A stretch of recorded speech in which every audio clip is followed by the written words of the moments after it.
otras clases y se ponen muy furiosos conmigo cuando me retraso. Ayer estuvimos hablando de una serie de conceptos de farmacogenética y farmacogenómica. Y una de las cosas en la que vamos a entrar hoy es que uno puede ver una mutación cuando hay cambios en el ADN, ¿verdad?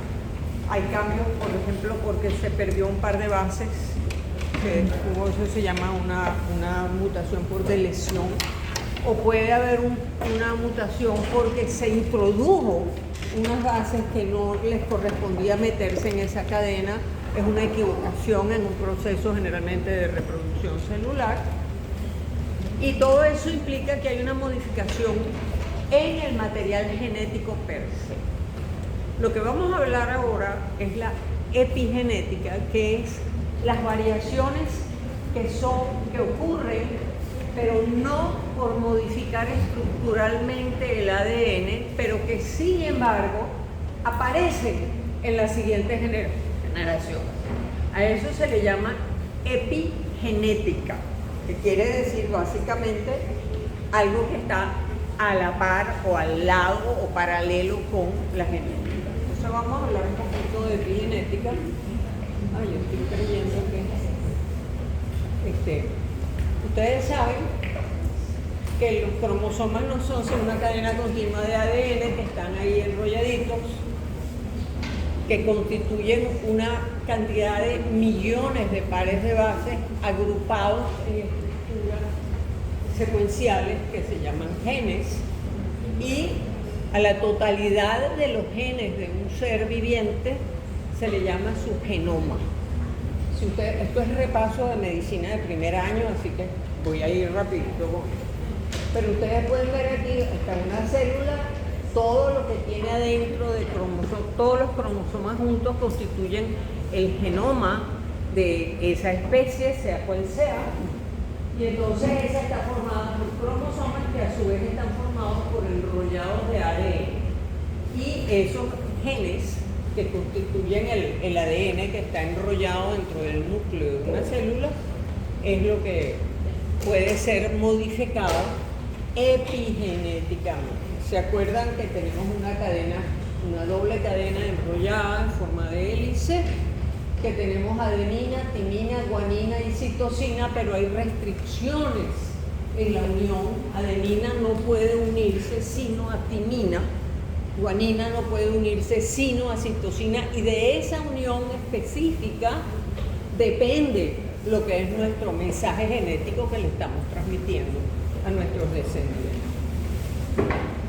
Saben que se replica el genoma, que se divide en dos, y esas copias se reparten, no nos vamos a extender en eso.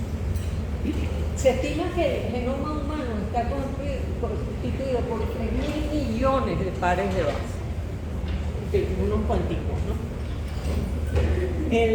La primera vez que se hizo el mapa del genoma humano, lo hizo un geneticista llamado Wechsler, americano, que midió 3.800 millones, se gastó 3.800 millones de dólares y tardó 5 años en codificar un genoma, que por supuesto el genoma que codificó fue el de él.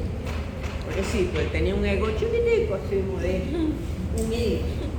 Entonces, hoy día hay aparatos que miden las secuencias que sirven, tienen muchísimas las aplicaciones de secuenciar el genoma, no solamente para conocer una especie, sino hasta en forenses. Los CSI y esa gente están ya, hay aparatos que les permiten utilizar la codificación del genoma para identificar sangre encontrada en un sitio donde ocurrió un crimen y cosas por el estilo. Es súper interesante. Cuando yo era estudiante hace medio siglo, un día llegaron y nos contaron como algo, acababan de darle el premio Nobel a dos investigadores franceses que se llamaban Jacob y Monod. Y yo era una carricita así como ustedes, yo creo que hasta más joven que ustedes, y el profesor de fisiopatología nos contó cómo se transmitía el código genético. El código genético se transmitía por los RNA, el RNA mensajero, el RNA de transferencia, la división de la cadena. Eso lo descubrieron dos franceses que se llamaban Jacob y Monod. De ahí para acá, lo que se ha descubierto en genética es tan enorme que a mí lo que me da es risa que aquí en 2 clases pretenden que yo les explique a ustedes todo eso. Yo no lo sé tampoco, yo no soy geneticista, yo soy farmacólogo, pero más o menos he trabajado en genética. Entonces, cuando Wendner empezó a secuenciar pares de bases, él podía medir 200.000 pares de bases en cada corrida, y la corrida tardaba 24 horas seguidas, ¿no? Eso tardaba más o menos una semana. Ya les vamos a ver cómo ha avanzado la tecnología. Cuando se empezaron a hacer estudios genéticos, el costo operativo del secuenciador, de la separación, del etcétera y tal, era de $10.000. Hoy día, esta compañía, que por cierto acaba de quebrar, hace como una semana o 2 declararon bancarrota, cosa que me dio muchísima lástima, una empresa que se llamaba 23andMe, en que uno agarraba un tubito, sacaba un hisopo, se lo pasaba por el lado de adentro de la mejilla, cerraba el tubito, lo echaba en el correo y se lo mandaba a esta gente, y ellos en un par de semanas te contaban quiénes eran tus ancestros. Si tenías herencia alemana, o tenías herencia africana, o tenías herencia indígena, y te daban hasta los porcentajes. Era súper interesante. Un nieto mío se lo hizo y nos mandó los resultados, y nadie sabe de dónde hay genética entre mis nietos, de sangre alemana, de origen alemán, y también de africanos. Y mi suegro, que era lo más racista de este mundo, se hubiera vuelto a morir si le dicen que era del lado de él que teníamos la herencia africana, porque él era súper racista, pero así no. Y hoy día eso cuesta unos $. Se lo pagó mi nieto cuando estaba estudiando justo antes de entrar a la universidad, imagínense. Bueno, hay los secuenciadores de nueva generación. Hay una empresa que se llama Illumina, que tarda entre 24 y 48 horas en hacer lo que le tomó años a Wendner para secuenciar un genoma humano completo. Hay una compañía que se llama Nanoporos, Oxford Nanopore se llama. Hay una que se llama PacBio Hi-Fi, y esas pueden codificar un genoma, lo pueden secuenciar en menos de 24 horas, en algunos casos 8 horas. Nanopore, de hecho, por razones de tipo forense, codificaron un genoma completo en 5 horas, lo que antes tomaba meses, y antes de eso hubiera tomado años. Entonces es una ciencia que técnicamente va avanzando. Y aquí, para los que... ¿Quién no habla nada de inglés aquí? Aquí todo el mundo habla un poquito de inglés, ¿verdad? Entonces no se los tengo que traducir. Está el angelito diciéndole: Dios, ya descubrieron el origen del genoma humano, y dice Dios: estos malditos hackers, voy a tener que cambiar la contraseña. Bueno, me encanta eso. Bien, normalmente un gen codifica para una proteína. Eso es algo que ya sabemos que no es así, y no entendemos cómo, pero está ya demostrado, y esto es muy muy reciente, que pueden haber codificaciones de varias proteínas en un mismo gen. Y uno dice: ¿cómo? Nadie sabe, pero lo está demostrado que lo hicieron. Pero en todo caso, la idea es que si un gen está produciendo una proteína, y por alguna razón en alguna de las divisiones de la célula se pierde un SNP, un par de bases, o se meten unas bases que no les correspondía ir en su puesto, hay un error. Se me apagó la computadora.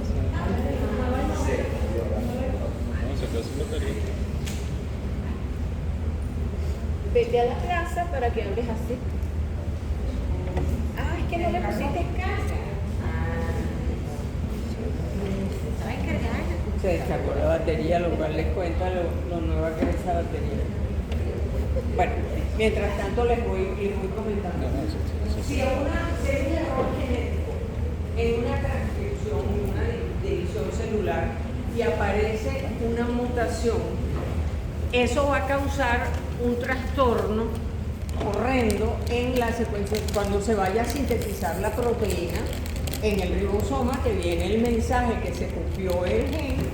Cuando el gen estaba bueno y sano, salía la proteína que quería la naturaleza que apareciera, pero ahora ha habido una mutación y entonces puede salir cualquier cosa, porque si antes teníamos adenina, timina, citosina, y se nos mete una guanina de por medio y ahora tenemos adenina, timina, guanina, timina, citosina.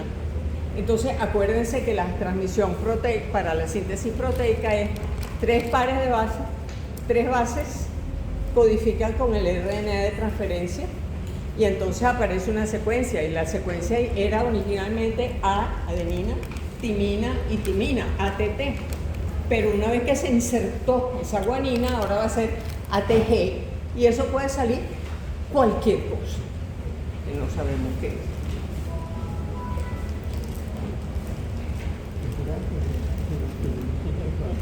Este momento es empezar a yo le he dicho que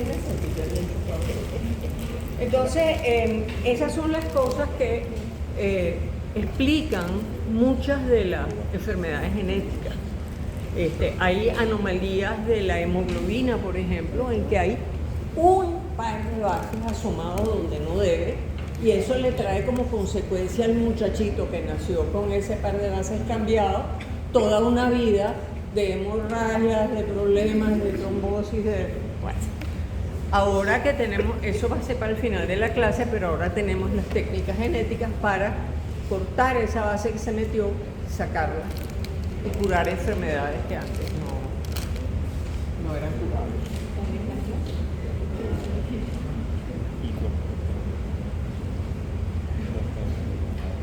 ¿Ustedes han visto estos temas de epigenética en otras cátedras? Bioquímica. ¿Cuál es el zapato? Bioquímica. Bueno, esto es así como un rapacito. Menos mal.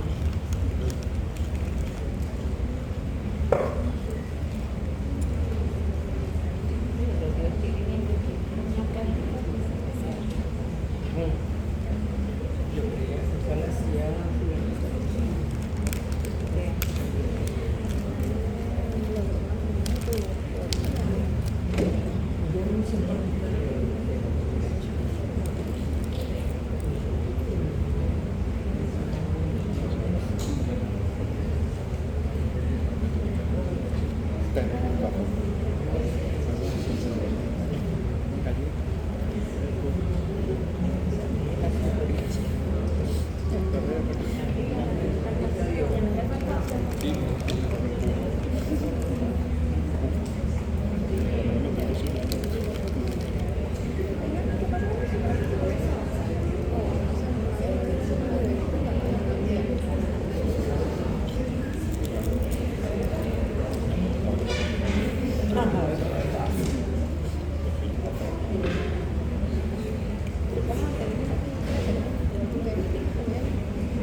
los cambios en la secuencia o porque un par de bases se metió o porque se salió.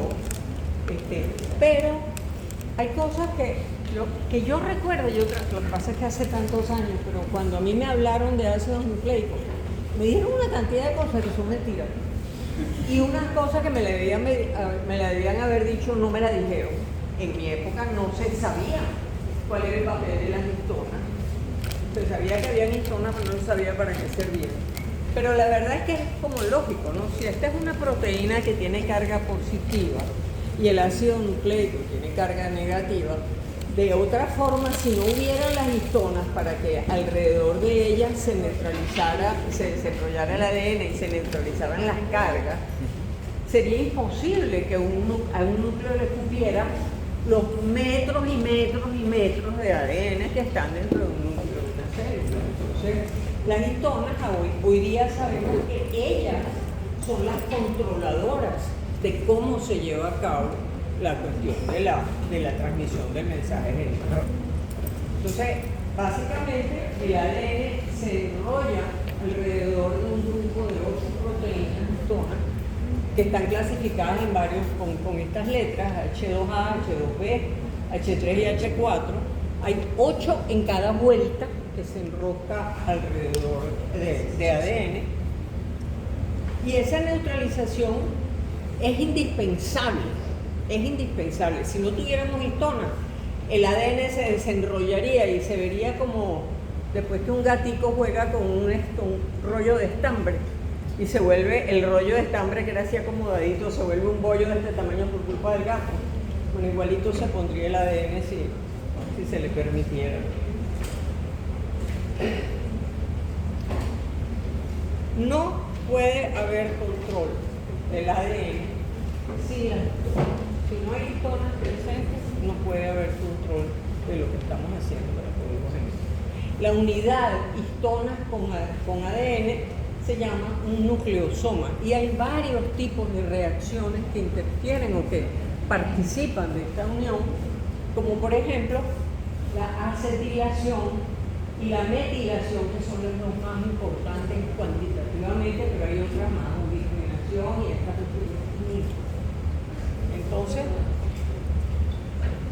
cuando la histona reacciona con algunas de estas reacciones, ya sea con metilo, con ácido acético, con lo que sea, puede traer como consecuencia un cambio estructural del gen, de la cromatina.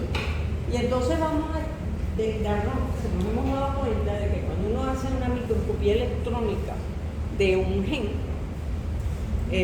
o de un núcleo, de una bacteria, de un ser humano, las bacterias no tienen núcleo, de un protozoario, de un ser humano, de un perro, de un gato, de lo que ustedes quieran, se ve por microscopía electrónica que hay partes del núcleo que están oscuras y partes del núcleo que se ven claritas. Tengo una fotografía por aquí que se las voy a enseñar.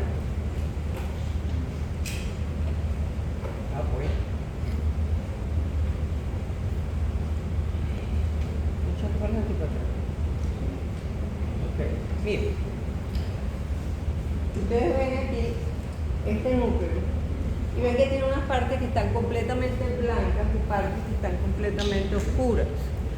Esas dos formas de la cromatina se deben a que el enrollado del ADN alrededor de las histonas y dentro del núcleo es más laxo en las zonas blancas y es más denso en las zonas negras.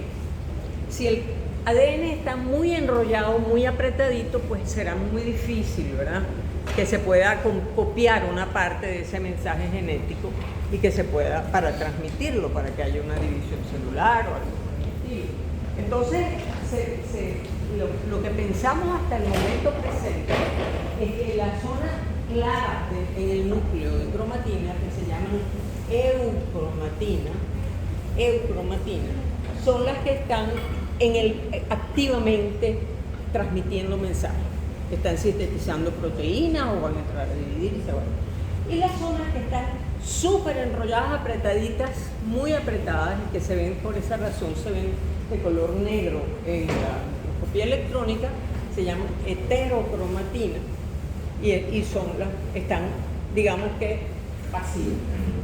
Una cosa que yo personalmente no sé por qué es, y no lo he encontrado una explicación comprensible para mí, es que cuando se están dividiendo las dos hebras de cromatina, de ADN, en un proceso cualquiera, sea de síntesis proteica o de división o de lo que sea, solamente una de las hebras se metila o se acetila o es sometida a un proceso epigenético. La otra no. ¿Por qué? No sé. Entonces,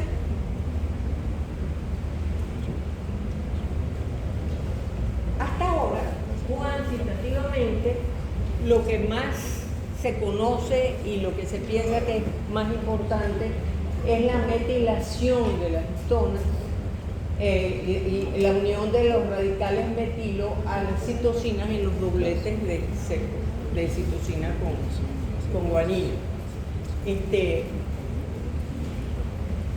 La metilación lo que parece hacer es como paralizar el proceso, lo deja ahí como vamos a quedarnos quietos un ratito y después y es una unión que es duradera porque la unión es covalente.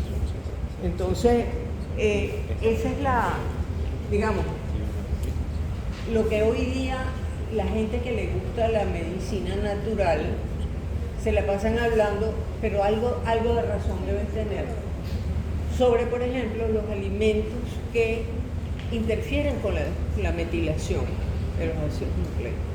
Entonces, por ejemplo, los chinos hacen mucha propaganda del té verde, porque el té verde ayuda a desmetilar y entonces puede traer consecuencias favorables si la desmetilación estaba causando procedimientos innecesarios o indeseables en el organismo. Entonces, cuando se metila el ADN en su estructura enrolladita, eso puede ser por razones de la vida misma, de dietética, la vida, lo que uno comió, lo que uno hizo, pero también es algo que ocurre durante los procesos de división celular y durante el desarrollo embrionario. Puede suceder que drogas como por ejemplo la talidomida, es una droga que apareció en los años 50 del milenio pasado, del siglo pasado. Fue una droga que salió al mercado como un hipnótico para gente que no podía dormir, pero lo recetaron muchas mujeres embarazadas que tenían problemas de sueño. Cuando los niñitos nacieron sin extremidades, sin brazos, sin piernas. La descripción de la anomalía congénita se llama focomelia porque el bracito no se había desarrollado, las manitos del bebé estaban pegadas de los hombros y parecía una foca. Aquí en el Congreso hay unos cuantos que aplauden todo lo que dice el presidente. Eso es focomelia. La focomelia es una anomalía congénita.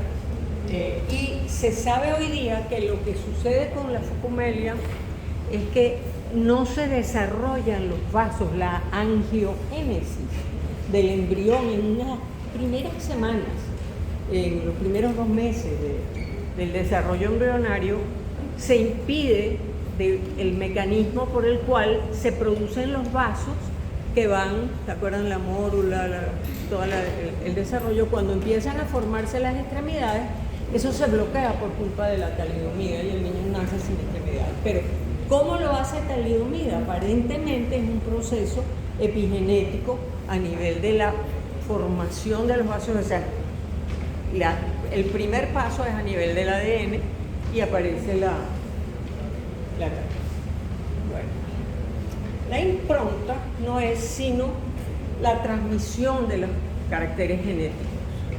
Cuando ustedes ven un muchachito y ven a la mamá o ven al papá y dicen, ay, este niñito salió igualito a la mamá por el color del pelo, por el color de los ojos, o es gordito y el papá es gordito y entonces salió igualito al papá. O sea, uno hereda características físicas de nuestros padres y aparentemente lo que determina cuáles de los caracteres que podías haber heredado tanto de tu padre como de tu madre es la metilación del ADN. Entonces, por eso el proceso de metilación es que mis hermanos tienen los ojos marrones y a mí me salieron azules. Mi papá tiene los ojos azules, mi mamá tiene los ojos verdes y esa mezcla salió que a mí me tocó azul, a ellos les tocó verde, amarillento y marrón. Eso lo determinaron las metilaciones porque los cromosomas eran los mismos básicamente. Se volvió. Voy a pasar la misma. No se apagó. Ustedes han oído hablar, por supuesto, me imagino, de la ovejita Dolly, ¿no? Dolly fue sacada de una célula no reproductiva, de una célula, creo que era del tejido mamario de la oveja que fue la madre. Luego se sacó el núcleo, se implantó en otra célula y eventualmente consiguieron que se desarrollara y se produjera una ovejita que nació, que era partenogenética, porque la madre no hubo padre, no hubo fertilización, sino que hicieron el procedimiento. Pero lo que es interesante es que la hija nació cuando la mamá tenía 6 años. Y la ovejita nació teniendo una edad de 6 años. O sea que cuando a la mamá empezaron a dolerle las articulaciones, a que le diera artritis y a que le salieran cataratas, a la ovejita hija también le estaba saliendo artritis y cataratas. O sea que no es buena idea la de reproducirnos por esa clonación. No es muy bendita. ¿Qué pasó, amor? No, vamos a darle a la señorita,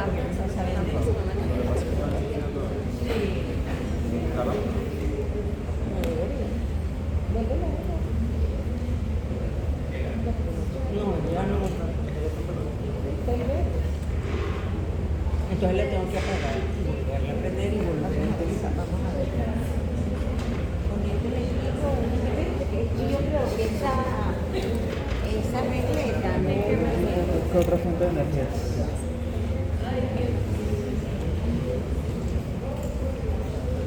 Este sí tiene chocolate.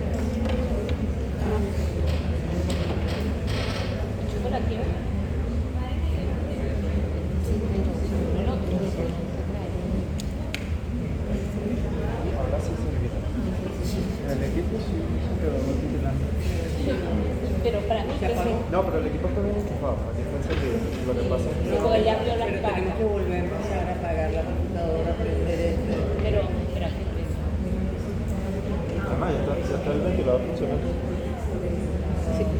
No termina de sonar. Nos interesa la conexión.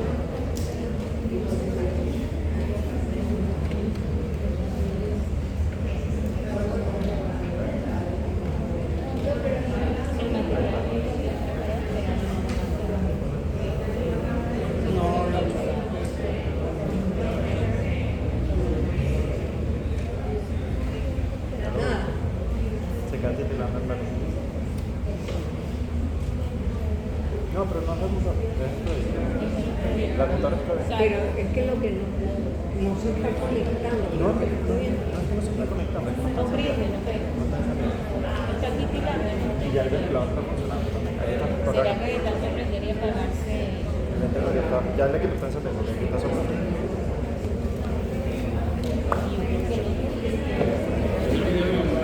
Es el video, ¿eh?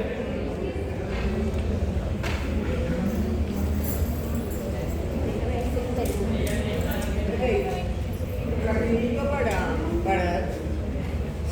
les echo el cuento usando pero la esta como chuleta.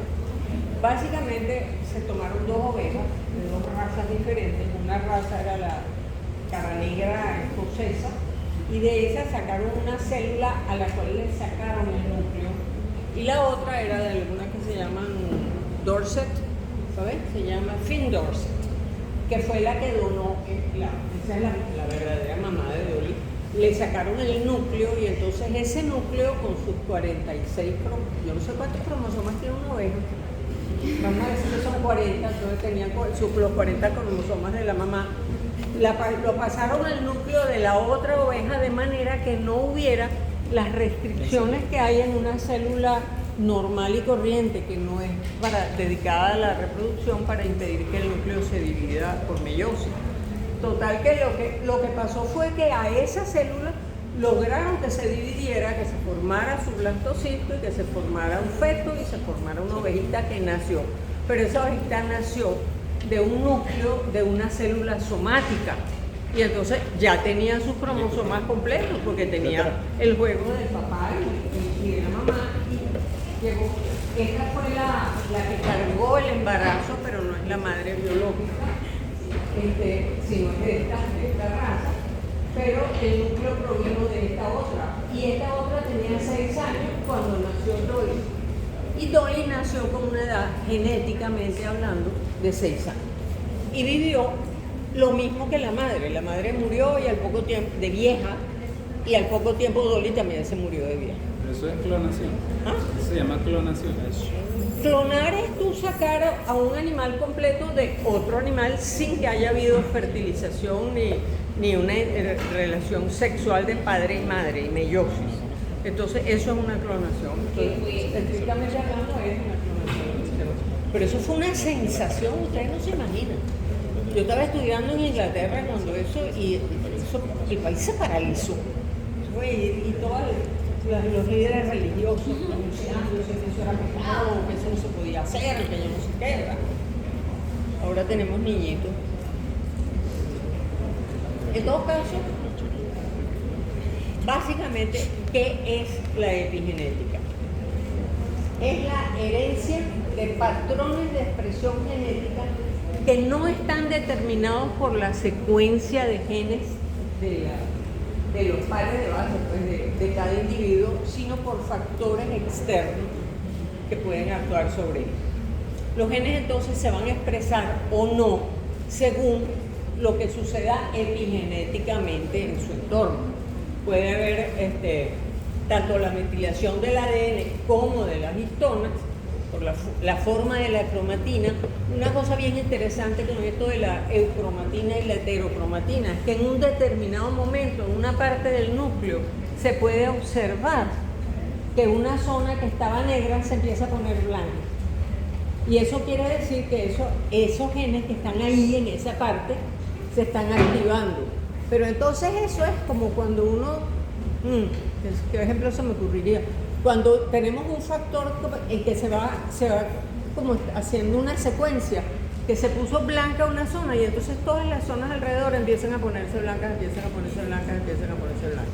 Y lo mismo pasa cuando más adelante hay un momento en que la célula entra como en reposo y entonces la cromatina se empieza a enrollar más apretadamente y se pone negra y empieza a convertirse en heterocromatina y es como que fuera contagioso. Y entonces se empieza a poner negro, negro, negro y la célula entra en reposo.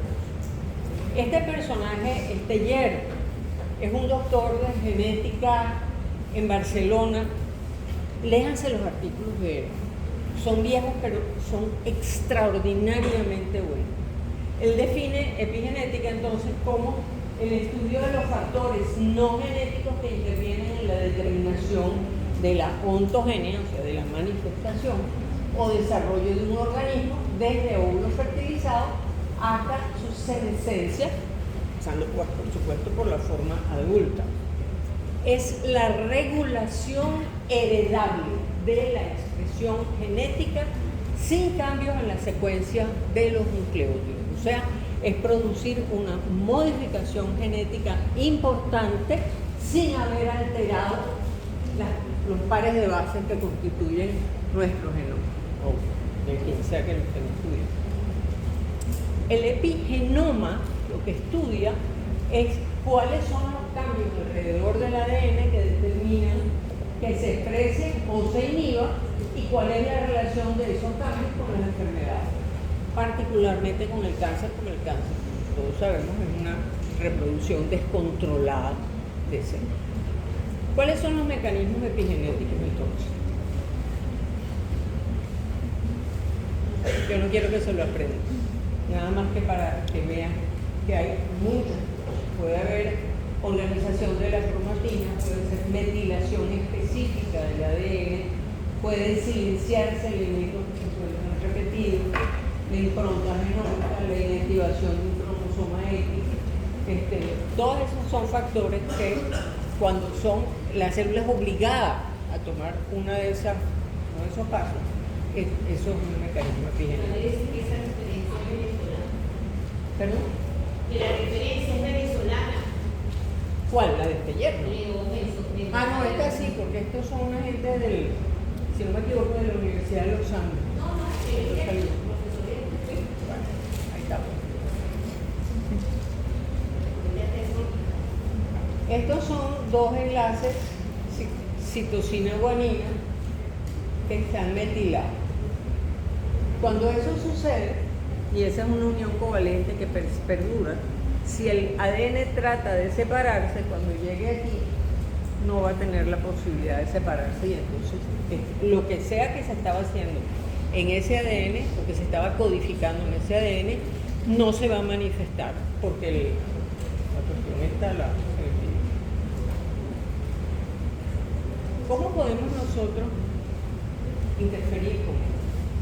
El grado de metilación del ADN, voy a hablar de metilación porque es el más abundante, está determinado entre muchas cosas por los alimentos que ingerimos, las bebidas que tomamos, el tabaco, los materiales a los que estamos expuestos. No sé si se acuerdan en la clase pasada que yo les hablaba de que el coque tiene una cantidad de sustancias que son carcinogénicas en la purificación del petróleo, y entonces los empleados de la petrolera que trabajan con coque para disponer de él, usualmente lo que hacen es que lo ponen a un lado y hacen montañas. En Alemania se utilizan para síntesis, porque Alemania en síntesis química es el país más avanzado del planeta. Los rayos ultravioleta y el estrés, que no sabemos cómo, pero el estrés realmente echa broma de una manera increíble. Todos esos factores pueden modificar el grado y el sitio de metilación del ADN, y los alimentos que desmetilan el ADN, que el ejemplo más conocido es el del té verde, que sabe horrible. Es horrible. Yo he tratado, cada vez que me veo una arruga nueva digo, voy a tomar té verde, pero después me lo tomo y me sabe tan espantoso que no me he mantenido el hábito. No me quiero meter en esto. La diferencia que pone, esto es de hierro, pero es tan bonito, la diferencia entre genética y epigenética puede compararse con la diferencia entre escribir un libro o leer ese libro. Y yo no sé si ustedes, una vez que el libro ha sido escrito, ya eso no va a cambiar, pero cuando nosotros leemos un libro, ¿ustedes no les ha pasado, por ejemplo, quiénes aquí ya se leyeron cuando eran niños en el colegio, algo así, El Principito? Casi todo, ¿verdad? Yo también. Este es uno de mis libros favoritos, ese y Alicia en el País de las Maravillas. Cuando ustedes, si yo les pregunto a ustedes, ¿qué fue lo que más te gustó del Principito? A lo mejor tú me vas a decir, es cuando él está sentado con la rosa y la rosa le dice lo que... Después llega otro y me dice, no, yo creo que a mí lo que más me gustó fue cuando llegó a donde estaba el baobab. Y llegará otro más maluco y me dice, a mí me gustó más la parte donde estaba la culebra. Esa es la interpretación del libro que estamos haciendo de un libro que escribió Saint-Exupéry hace como 80 años y que es un libro bellísimo, es un encanto. Pero lo que sacamos cada uno de ese libro es diferente. A no todos nos gustó la misma parte del libro. Y eso es lo que pasa con la epigenética. Cada lector puede interpretar la historia del libro de una forma ligeramente diferente, con sus diferentes emociones y proyecciones que van cambiando a medida que se van desarrollando los capítulos. Y entonces, la epigenética lo que hace es que permite que haya diferentes interpretaciones de un molde que está fijo. A lo mejor eso de que yo les decía al principio, de que ahora se ha demostrado que un mismo gen puede codificar hasta varias proteínas, no una sola. A lo mejor eso está determinado epigenéticamente. Y algún día van a decir, no, para lograr que se produzca más de esta hormona en este gen, lo que hay que hacer es que el paciente haga una dieta rica en tal tipo de alimentos para que se metile la otra parte que no nos interesa que funcione, sino esta. ¿Cómo se investiga este tipo de fenómenos? El PCR, ustedes ya hasta hicieron prácticas de eso en primer año, de manera que no tengo que explicarles lo que es. Entonces, bueno, lo primero es una enzima que se obtuvo de una bacteria que crece en el foso de Old John, no sé qué vaina, en Yellowstone. Es una bacteria que, imagínense, ese es yo nunca estaba en Yellowstone, estaba en California, pero no estaba en Yellowstone. Pero es un perol de esos que echan agua hirviendo cada cierto número de minutos, entonces la gente se para ahí a ver y entonces llega el pozo y hace ¡buah! Y todo el mundo, que ya lo vieron, no hay más nada que hacer. Entonces, pero ahí hay una bacteria que se llama el TAC, son las iniciales de la bacteria, y ahorita la mía que me dio COVID se me olvidó todo, así que no me acuerdo cómo se llama la bacteria. Pero es una enzima que es termoestable y es una polimerasa del ADN. Entonces las pruebas de ADN originalmente eran un desastre porque uno tenía que calentar para que la enzima hiciera su trabajo y después enfriar y después tenías que volver a prender el aparato y hacer una segunda vez, y de repente una corrida para multiplicar la cantidad de ADN te podía tomar días. Pero luego se encontró la forma de hacerlo con maquinaria especial. En todo caso, lo que se hace es que se aísla el ADN a partir de los linfocitos. Se toma una muestra de sangre, se aísla el ADN de los linfocitos, porque ustedes saben que los glóbulos rojos no tienen núcleo. Entonces ahí no hay ADN que se cae en ninguna parte. Centrifuga, separa sus linfocitos y los incuba con esta enzima, con la etapa polimerasa in situ. Y después hay unas sustancias que se llaman primers, que los primers no son sino la primera secuencia de unas cuantas bases, es como un ADN cortico que se pone a incubarse junto con la cantidad enorme de ADN que hemos obtenido gracias a la polimerasa. Y entonces, al empezar esa secuencia, la secuencia busca en el ADN donde calza y se forma y se hace la síntesis. Y entonces uno termina con la parte del ADN que a uno le interesa. Porque tú no vas a hacer un experimento con un ADN completo de un ser humano, demasiada información. Pero si tú le das el pedacito que coincide, que calza con la enzima el gen que sintetiza, que puede ser la hemoglobina, y tú estás investigando si ese paciente, su hemoglobina es anormal, pero está genéticamente determinado o es torpe, entonces el primer te sirve para eso, para que se sintetice lo que tú querías de esa secuencia de ese genoma. Y entonces uno termina con la máquina, se dedica a reproducir ese pedazo y lo reproduce y lo vuelve a reproducir y lo vuelve a reproducir. Es una cadena, mírenlo aquí. Uno empieza con un templado de ADN, de un solo ADN, pero la progresión es logarítmica. Y al final tenemos una cantidad de ADN para uno analizarlo o ver qué hacía, qué no hacía.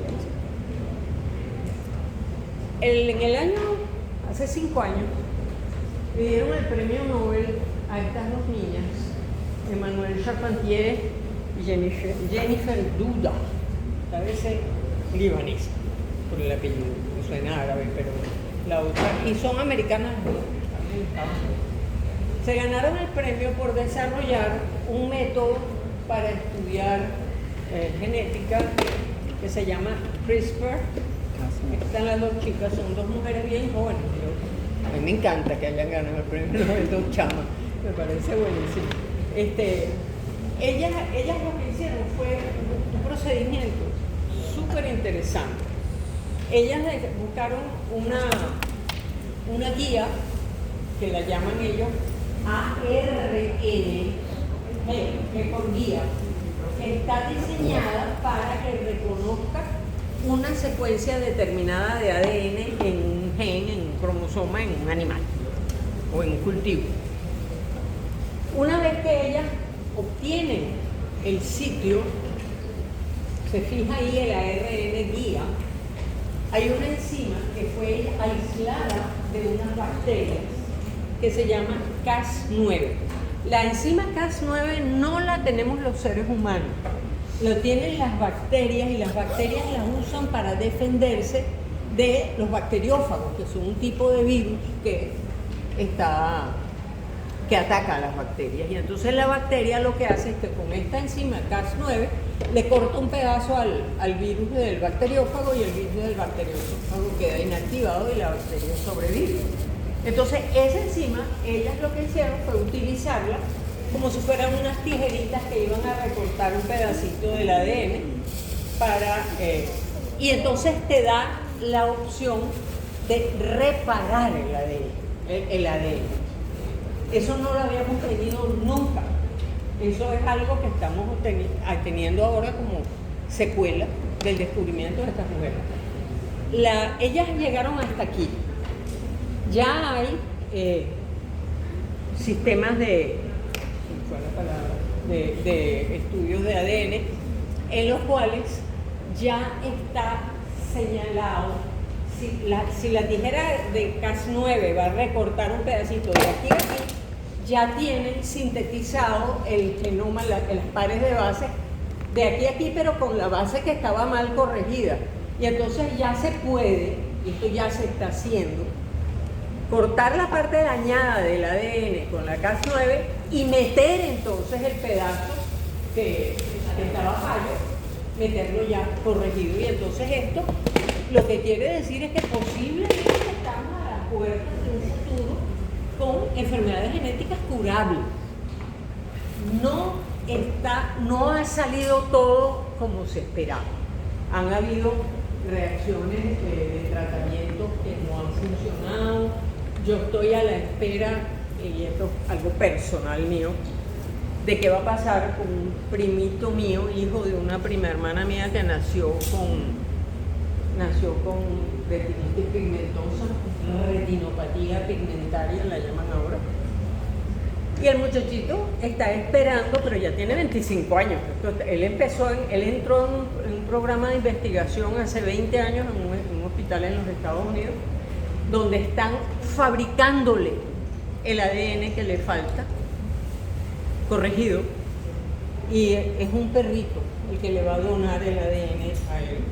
Y una vez que tengan el ADN corregido, que no vaya a producir la retinopatía pigmentaria, se lo van a inyectar entre la retina y la coroides para ver si las células de la retina agarran ese pedazo de ADN, lo incorporan a su núcleo y entonces supuestamente eso le devolvería la visión. Me parece fascinante, pero sé de casos de varias enfermedades que han estado persiguiendo esa técnica que no ha resultado en otros casos. Entonces,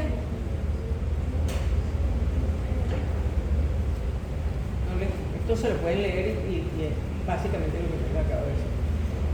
Todas estas cosas presentan controversia y presentan problemas de tipo ético también. Teóricamente, esto pudiera dar lugar a que una persona vaya el día de mañana a su ginecólogo y le diga: yo quiero tener un bebé, pero yo quiero que mida 1,85 m y que sea musculoso y que tenga facilidad para los idiomas y que tenga los ojos verdes. Teóricamente, eso podría llegar a ser cierto. En la realidad estamos a millones de años luz, no se pongan a planificar el niñito que van a tener porque no les va a resultar. Y hay las cosas de que no se sabe.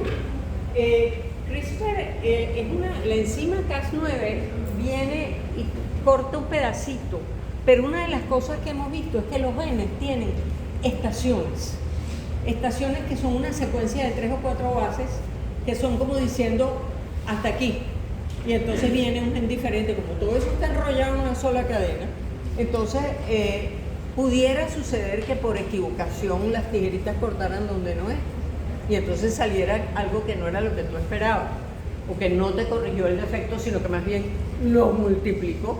Todas esas cosas son problemas que lo hacen a uno pensar y dice, bueno, esto hay que seguir trabajando y seguir estudiando, ¿no? No les voy a hablar de los problemas éticos porque está la doctora aquí enfrente y ella sabe un millón de veces, pero es un tema de conversación interesante. Lo que podemos decir hasta el momento presente es que el CRISPR-Cas9, la técnica se llama así, ha cambiado la forma como modificamos el ADN, en el sentido de que podemos hacerlo selectivamente, cosa que no se podía hacer hasta que salieron estas dos niñas con su investigación. Esto tiene un potencial gigantesco pero tiene también muchos problemas, sobre todo los de tipo E. Pero seguimos viendo, Las terapias genéticas son cosas que lo que persiguen es modificar o sustituir a los genes defectuosos y reprogramar genes mutantes en células. Por ejemplo, si lográramos encontrar cuál es la parte que hace que una célula se vuelva cancerosa, qué bueno sería poder aplicarle al paciente un tratamiento con CRISPR, que cada célula cancerosa llegara en esas tijeritas genéticas del Cas9 y le cortaran ese pedazo y lo reemplazaran por uno sano. Y entonces teóricamente al menos podríamos llegar a curar el cáncer. Estamos muy lejos de eso todavía, pero es algo a lo que se puede aspirar. Y yo estoy segura de que debe haber gente que está interesadísima y tiene un laboratorio con 500.000 personas trabajando para lograr eso. Pero también se puede agregar genes que falten. El día de mañana hay muchos problemas genéticos que ocurren por falta de un cromosoma, entonces podemos reemplazar ese cromosoma, podemos desactivar genes que están funcionando mal. Y el uso de vectores virales, que es lo que están haciendo con mi primito en Filadelfia, es que el pedazo de ADN modificado, curado, supuestamente, donde están reemplazadas las bases, la unen a un bacteriófago, que es un virus que está, su manera de acción, ¿saben? ¿Les han hablado de los bacteriófagos antes? El bacteriófago se para en la membrana de una bacteria, pero en este caso va a ser de una célula retiniana, e inyecta su contenido genético dentro de lo que sea que le está atacando. Doctor Tremo, bienvenido. Vamos a parar por aquí y seguimos mañana, ¿les importa?